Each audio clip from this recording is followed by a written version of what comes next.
नमस्कार। कभी सोचा है कि जिसे हम अपनी कोई कमी, कोई खामी समझते हैं, वही हमारी सबसे बड़ी ताकत भी हो सकती है? आज हम 16वीं शताब्दी के एक महान कवि मलिक मोहम्मद जायसी की एक कविता में छुपे इसी गहरे राज को समझने वाले हैं। तो चलिए इस कमाल की यात्रा पर चलते हैं। यही वो सवाल है जो जायसी अपनी कविता के बिल्कुल सेंटर में रखते हैं। एक ऐसा सवाल जो हम सबको अपने बारे में और दुनिया को देखने के अपने नजरिए के बारे में दोबारा सोचने पर मजबूर कर देता है। और यकीन मानिए, जायसी का जो जवाब है वो हैरान कर देने वाला है। देखिए, कविता की पहली ही लाइन कितनी हिम्मत वाली है। कवि अपनी शारीरिक सच्चाई को छिपा नहीं रहे, बल्कि बड़े गर्व से उसे अपना एक गुण बता रहे हैं। यहीं से उनका वो अलग नजरिया सामने आता है, जो उस समय की सोच को सीधी चुनौती देता था। जरा जायसी का आत्मविश्वास तो देखिए। वो कहते हैं कि जो भी उनकी कविता सुनता है वो बस मंत्रमुग्ध हो जाता है। और जानते हैं इसका कारण क्या है? उनकी एक आंख। यही उन्हें दुनिया को एक अलग, एक गहरी और फोकस नजर से देखने की ताकत देती है। ये कमजोरी नहीं, बल्कि उनकी यूनिक पावर है। तो अब अपनी बात को साबित करने के लिए जायसी हमें प्रकृति और ब्रह्मांड की एक छोटी सी सैर पर ले जाते हैं, और उनके जो उदाहरण हैं इतने खूबसूरत हैं कि बस मजा आ जाएगा। चलिए सबसे पहले आसमान की तरफ देखते हैं। यहाँ कवि अपनी तुलना उस चांद से कर रहे हैं जिसकी खूबसूरती में भी एक दाग है। वो एक तरह से पूछ रहे हैं कि भगवान ने चांद में दाग क्यों दिया, लेकिन फिर वो खुद ही जवाब भी देते हैं कि भाई, उस दाग के होते हुए भी तो चांद पूरी दुनिया को रोशन करता है। क्या उस दाग ने उसकी चमक जरा भी कम की? नहीं ना। तो मतलब साफ है, जैसे चांद का दाग उसकी रोशनी को फैलने से नहीं रोक सकता, ठीक वैसे ही कवि की एक आंख उनके ज्ञान के प्रकाश को फैलने से नहीं रोक सकती। कितना गहरा मैसेज है कि हमारी बाहरी कमियां हमारी अंदरूनी ताकत को कभी कम नहीं कर सकती। अब आसमान से एक और जबरदस्त मिसाल।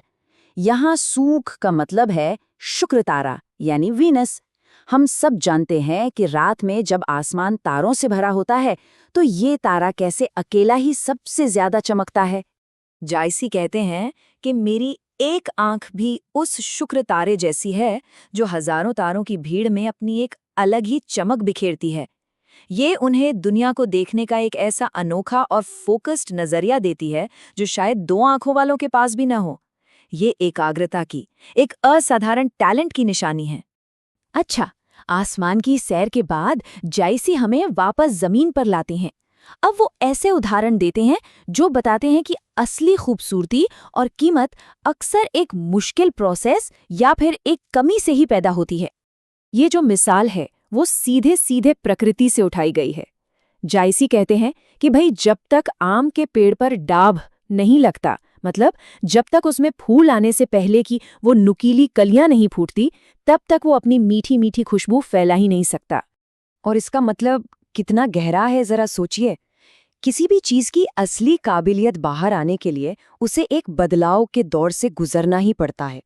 जैसे आम की खुशबू तो हमेशा से उसमें थी, लेकिन उसे बाहर आने के लिए मंजर बनने का इंतजार करना पड़ा। हमारी काबिलियत भी सही वक्त और सही प्रक्रिया के बाद ही निखरती है। अब एक और हिम्मत वाला उदाहरण, समुद्र का। जायसी कहते हैं कि बनाने वाले ने समुद्र का पानी खारा बनाया। सुनने में तो ये कमी लगती है ना? लेकिन जायसी कहते हैं कि इसी खारेपन की वजह से ही तो समुद्र इतना विशाल, इतना अथाह है। तो यहाँ कमाल की बात यह है कि जो चीज पहली नजर में एक कमी लगती है, खारापन, वही असल में समुद्र के उस विशाल रूप का असली कारण है। ये हमें सिखाता है कि कभी-कभी हमारी तथाकथित कमियां ही हमें वो बनाती हैं जो हम हैं, वही हमें सबसे अलग और खास बनाती है। अब आते हैं जायसी के सबसे दमदार, सबसे शक्तिशाली रूपकों पर। ये मिसालें आग, विनाश और शुद्ध होने की बात करती हैं, जो हमें सिखाती हैं कि महानता पाने के लिए कभी-कभी क्या कीमत चुकानी पड़ती है। यहाँ पौराणिक सुमेरु पर्वत की बात हो रही है, जिसे देवताओं का घर माना जाता है। जायसी कहते हैं कि ये पर्वत तब तक सोने का बनकर आसमान को नहीं छू सका, जब तक भगवान शिव के त्रिशूल ने उस पर वार करके उसे एक तरह से नष्ट नहीं कर दिया। देखिए, ये कितनी कमाल की बात है कि एक बड़े बदलाव के लिए कभी-कभी विनाश भी जरूरी होता है।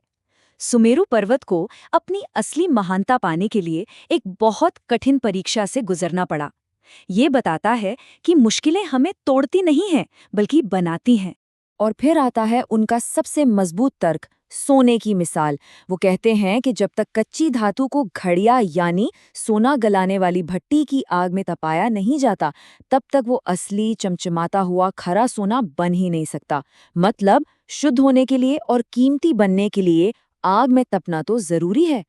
तो चलिए अब हम कविता के क्लाइमैक्स पर पहुंचते हैं, जहां जायसी अपनी सारी दलीलों को एक साथ लाते हैं और अपनी शुरुआती बात को एक आखिरी सबसे शक्तिशाली मिसाल के साथ खत्म करते हैं।